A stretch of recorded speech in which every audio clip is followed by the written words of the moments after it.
Good morning বন্ধুরা। আমার জলের সাথে সকালটা শুরু হলো। বসে জলটা খাওয়া উচিত, মাঝে মধ্যে ভুলে যাই। হ্যাঁ, তারপর ব্রেকফাস্ট এই কেলক্সের সঙ্গে কলা দিয়েছি। তাতে কিন্তু চিনি দেয়নি, মেয়ে করেছে, এটা দিয়েছে মেয়েরে কি করে। তারপর একটু চিনি নিয়ে খেয়েছি। মেয়েরা কিন্তু এর মধ্যে চিনি খায় না, আমি কিন্তু আবার একটু খাই। ঘরের অবস্থাটা কিরকম, বিছানাটাই অবস্থা পড়ে আছে, কারণ পড়াশোনা করে ওরা ওঠে। তারপর ড্রয়িং রুমের অবস্থা ঠিক একই রকম, অগোছালো। এগুলো হচ্ছে সকালের কাজ। আমার করতে করতে কতক্ষণ সময় লাগবে আমার জানা নেই। একদম এলোমেলো অবস্থায় রয়েছে, চারিদিকে ছড়ানো সব জিনিস। রান্নাঘরের অবস্থাও এরকম। দিদি মানে সকালে কাজটা করে যাওয়ার পরও এই অবস্থা। তার মধ্যে দুপুর প্রায় হয়ে এসছে, আমি আবার নিয়ে বসেছি চিড়ে ভাজা এক বাটি আর চা খাবো ওর সাথে। দুপুর বলতে এখন 11:30 বাজে। এই খাবো, এই খাওয়ার পরে দুপুরবেলা কিন্তু আর খিদে পাওয়ার কোনো উপায় নেই। এটাই। হ্যালো বন্ধুরা, আবার চলে এলাম তোমাদের সামনে। আমার দুপুরের কাজ মোটামুটি কমপ্লিট। ড্রয়িং রুমটা এত অবস্থা খারাপ ছিল, তোমরা তো দেখেছো, সব পরিষ্কার করেছি, জামাকাপড় ভাঁজ করে জায়গা মতো তুলে দিয়েছি। আবার নোংরা হবে বিকেলবেলাটা। নোংরা বলতে এলোমেলো হবে, কারণ বিকেলে আবার ছাদ থেকে জামাকাপড় আসবে, সেগুলো আবার এই সোফাতে জমা হবে, আবার আমাকে সেটা গোছাতে হবে। যাই হোক, এটা রেগুলার কাজ, সবাই করে, সেহেতু আমাকেও করতে হয়, করি। আর মোটামুটি আজকে দুপুরবেলা যে খাবার খেয়েছি আমি, কতটা ক্রেজি হলে এরকম খাবার খাই বলো গরমের মধ্যে। এক বাটি চিড়ে ভাজা, এক কাপ চা। চাটা নেশা না, তোমরা কিন্তু বুঝেই গেছো, কারণ এই সময় চায়ের নেশার জন্য অতটা চা আর ওই চিড়ে ভাজাটা নিয়ে বসবে এরকম কোনো কথা নেই। এটা কিন্তু শখের জন্যে, মানে ক্রেজি হলে এরকম করে। মানে এতটা গরম, তার মধ্যে অতটা চিড়ে ভাজা আর এক কাপ চা, গরম চা, যদিও দুধ চা। একদমই কিন্তু নেশা নেই আর, কিন্তু আমার শুধুমাত্র ক্রেজি, মানে পাগলাম হচ্ছে না, এই খাবারটা খেলাম গরমের মধ্যে, বোকাও বলতে পারো। আর এই সময় কিন্তু আমরাও এই স্কুলে, হ্যাঁ, চা আর এই খাবার মানে মুড়ি থাকে, চিড়ে ভাজা, নিমকি, যাই হোক এরকম খাই। তো টাইমটা দেখলাম ঠিক একই রকম টাইম, 12:30 থেকে 1টার মধ্যে আমাদের টিফিনের ব্রেকটা চলে। তো বাড়িতে আমি সেই কাজটাই করলাম। এটা কিন্তু জেনে বুঝে না, হঠাৎ করে আমি নেওয়ার পরে টাইমটা দেখলাম যে না, টাইমটা সেম আছে। তো যাই হোক, ওটাই আমার দুপুরবেলা খাওয়া হয়ে গেলো। অতটা খাওয়ার পরে অন্য কিছু যে খাবো একদম মুড নেই, সত্যি কথা। আজকে কি হয়েছে, আজকে মেয়ে তো বাজার করে নিয়ে আসলো। বাজারে কি কি এনেছে যেন, ওকে দিয়ে ন্যাচারালি দুধ, পনির, এসব ছোটো ছোটো জিনিস আনা হয়। তো ওকে আমি বললাম যে ঠিক আছে, তোকে আমি টাকা দিচ্ছি, 500 টাকা দিচ্ছি, তুই যা বাজার করে আয়। ওর আমার সবজি কেনার পছন্দ হয় না, আলা ঠিক আছে, তোর যেটা পছন্দ হবে সেটা তুই নিয়ে আয়। তো বাজারে গেছে, তো ওর পছন্দ মতো একটা বাঁধাকপি কিনেছে।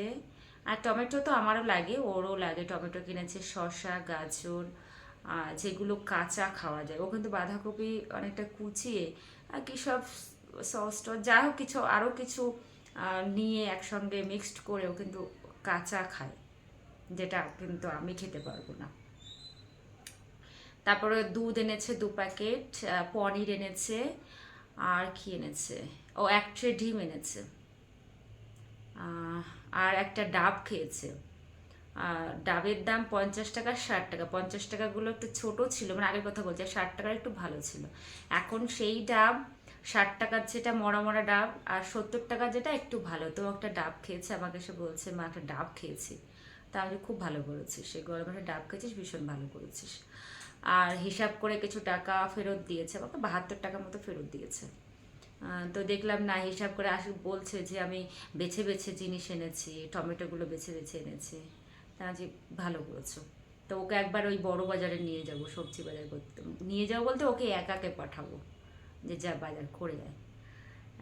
অ্যাকচুয়ালি একটু পাকা হওয়ার দরকার আছে। বয়সের সাথে সাথে যদি ম্যাচুরিটি না আসে, সেটা ভালো দেখায় না, মানে সেটা বোকা বোকা লাগে। যাই হোক, ও আজকে বাজার করে এনেছে, আর ওই পনির দিয়ে, ডিম দিয়ে, কি কি দিয়ে একটা সবজি বানিয়েছে, তার মধ্যে চিকেনও আছে, ফ্রিজে চিকেন ছিল, তো ওটা বানিয়েছে।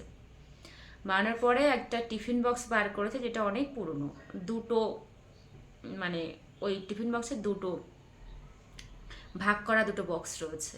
তো একটা বক্সের মধ্যে ও খাবারটা ঢেলেছে, মানে যেটা যে তরকারি বলবো না, যে খাবারটা ও বানিয়েছে। তখন বানানোর পরে বলছে, মা প্রেশার কুকারে ভাত হতে কতক্ষণ লাগবে? তাই আমি বলছি প্রেশার কুকারে ভাত হতে কেন, কী করবো? বলছি ভাত খাবো। তাহলে ভাত খাবি তুই বলিসনি কেন? তাহলে ভাতটা হয়ে যেত। তাহলে অপেক্ষা কর, প্রেশার কুকারে ভাতটা আমি খুব ভালো পারি না, হয় শক্ত থাকে না হলে নরম হয়ে যায়। রেয়ার দুই একদিন ভালো হয়, কিন্তু আমি মানে কনফার্ম না যে এটা হবে, তাই জন্য আমি এত রিস্ক নিই না প্রেশার কুকারে ভাত করতে। তা আমি বললাম যে একটু অপেক্ষা কর, আমি ভাত করে দিচ্ছি। তো ও একটু অপেক্ষা করলো, আমি ভাতটা বসিয়ে দিলাম। ভাতটা সুন্দর করে রান্না করলাম।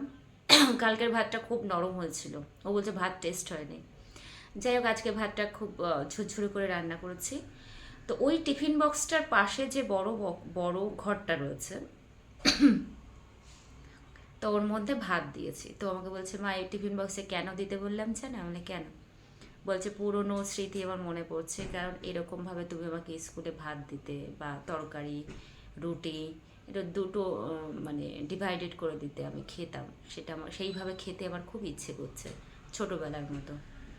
তাই আমি ভাবলাম যে যাক, পুরনো স্মৃতিগুলো মনে করাও কিন্তু একটা খুব পজিটিভ, যে পুরনো স্মৃতিগুলো মনে করছে।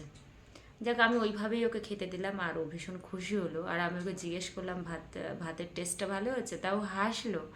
কারণ তরকারিটা তো ও বানিয়েছে, আর ভাতটা আমি বানিয়েছি। কালকের ভাতটাও খেয়ে বলেছিল, মা ভাত একদম টেস্ট হয়নি, মানে নরম হয়ে গেছিলো। আজকের ভাতটা ঝুরঝুরে হয়েছে, তাই বলছে মা ভাতটা ভালো হয়েছে। আর আমি জিজ্ঞেস করতে ভাতটার টেস্ট কেমন হয়েছে, তা হাসি পেলো কথাটা শুনে। যাই হোক, ওইভাবে ওকে খেতে দিলাম। ও যাই হোক, ওই পুরনো স্মৃতি মনে করে খেয়েছে, ওর ভালো লেগেছে ব্যাপারটা। তো এই হলো দুপুরের ওর খাবার। আর ছোটো মেয়েও খেয়ে নেবে ওর মতো করে, আর আমি তো চা আর ওই চিড়ে ভাজা খেয়েছি। যাই হোক, এই হলো দুপুরের আমার কর্মকাণ্ড। আর তোমাদের কর্মকাণ্ডগুলো শেয়ার করো, আর আমার কর্মকাণ্ড কেমন লেগেছে জানিও। ভালো লাগলে লাইক করো, শেয়ার করো। যাই হোক, যারা আমার চ্যানেলটাকে সাবস্ক্রাইব করোনি, তারা কিন্তু করে দিও। যাক, দুপুরের পর্ব পর্যন্ত শেষ হলো, আবার বিকেলে কিন্তু অনেক বড় পর্ব আছে। তারপরে কিছুক্ষণ তোমাদের সামনে আসবো, তারপর ভিডিওটা মানে আপলোড করব। সবাই ভালো থেকো, সুস্থভাবে ঘুমিও, আর দুপুরে রেস্টটা ভালোভাবে নাও। আমি এখন রেস্ট করতে যাচ্ছি। ঘুমোতে পারবো কিনা জানি না, বাট এসির মধ্যে একটু থাকবো, ঘুম পেলে ঘুমোবো, নাহলে অন্য কাগজপত্র বা বইপত্র নিয়ে একটু নাড়াচাড়া করবো। টাটা, ভালো থেকো সবাই, রেস্ট নাও, আবার বিকেলে দেখা হবে। বিকেলে অনেক কাজকর্ম ছিল, কিন্তু এত জোরে বৃষ্টি আসলো, তো নিজের কোনো কাজ করতে পারলাম না। নিজের বলতে মানে এটিএম এ যাওয়ার কথা ছিল, আরো কিছু কাজ করার কথা ছিল, কিন্তু সেগুলো করতে পারলাম না। মেয়েরা পড়তে বেরিয়েছে, তার কিছুক্ষণ পরেই কিন্তু বজ্র বিদ্যুৎ সহকারে বৃষ্টি আরম্ভ হলো, মুষলধারে বৃষ্টি। আমি মেয়েকে আনতে বেরিয়ে গেলাম, মানে বৃষ্টি হওয়ার পরে সঙ্গে সঙ্গে, মানে 8টার সময় বেরোতে পারিনি, এত বিদ্যুৎ চমকাচ্ছিল, আমি কিন্তু বেরোতে পারিনি। যাই হোক, ওটা মানে ওই টাইমটা ওভার হয়ে গেছে। এখন 9টা বাজে, তখন আমি ওদেরকে আনতে গেছি। রাস্তার এই অবস্থা। পরিবেশটা বেশ ভালোই লাগছে, অনেকদিন পর এরকম বৃষ্টির মধ্যে বেরোনো, আর পরিবেশটা বেশ শীতল হয়ে গেছে। রাতের পরিবেশটা এরকম। লোকজন অনেকটাই কম আছে, গাড়ি টাড়ি চলছে। এখন বৃষ্টিটা নেই, আহ ঝিরিঝিরি হচ্ছে, একদম সামান্য বৃষ্টি। বাড়ি চলে এলাম, আর বাড়িতে এসে দেখো, দেখছি যে মেয়ে বক্সের মধ্যে ডিমগুলো তুলছে। আমি ফ্রিজে এইভাবে ডিমগুলো রাখি। তো ভালোই লাগলো যে মেয়ে দায়িত্ব নিয়ে কাজ করছে। এটা আমার ছোট মেয়ে, দায়িত্ব নিয়ে কাজ করছে, ভালোই লাগলো। রাতের খাবার কিন্তু আলু পরাঠা হবে, তাই এই আলুগুলো সিদ্ধ করে নিচ্ছি প্রেসার কুকারে। বেশি হয়ে যাবে মনে হচ্ছে একটু আলু, যাই হোক বেশি হলে রেখে দেবো। তো আলু আলু খা পরাঠা যেটাকে বলা হয়। হ্যালো বন্ধুরা, আজকের শেষ মুখোমুখি তোমাদের সঙ্গে, মানে আজকের দিনটার জন্যে। তো আজকে অনেক দিন পর বৃষ্টি হলো, তো সকলের মধ্যে একটা স্বস্তি, মানে সকলেই কিন্তু একটা স্বস্তি অনুভব করছে।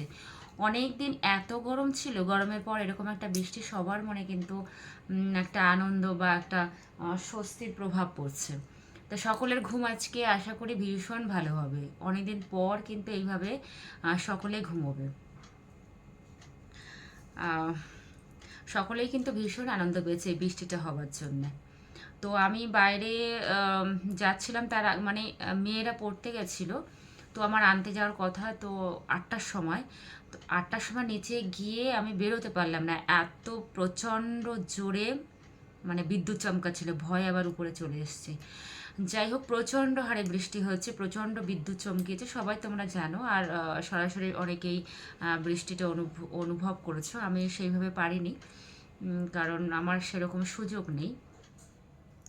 যাই হোক, আজকে অনেকদিন পর একটা স্বস্তির নিদ্রা, মানে ঘুম হবে সকলের। আমিও আজকে এসি চালাতে হবে। সেই ঠান্ডাটা পড়েনি, যে যে ঠান্ডাটা হয় ন্যাচারালি, কিন্তু সেই ঠান্ডাটা পড়েনি, কিন্তু অনেকটা মানে গরম কমেছে এটা বলতে পারি। এসি চলবে, হয়তো একটু কমে চলবে। ন্যাচারালি আমরা 20-তে দিয়ে ঘুমাই, তো আজকে একটু বাড়াতে হবে। যাই হোক, আজকে তো একটা আনন্দের রাত সবার জন্যে। সবার জন্যে আগামী দিনের জন্য শুভকামনায় রইল, কারণ একদম কনফার্ম যে আজকে সকলের ভালো ঘুম হবে। আগামী দিন সবার খুব ভালোভাবে ঘুম থেকে উঠে সকলেই কাজে মন দিক সুন্দরভাবে, এই প্রার্থনা কামনা করি। সকলের জন্য শুভরাত্রি এবং আগামী দিনের জন্য অগ্রিম শুভেচ্ছা। ভালো থেকো, সুস্থ থাকো, ঠাকুরের আশীর্বাদ সকলের উপর বর্ষিত হোক। টাটা।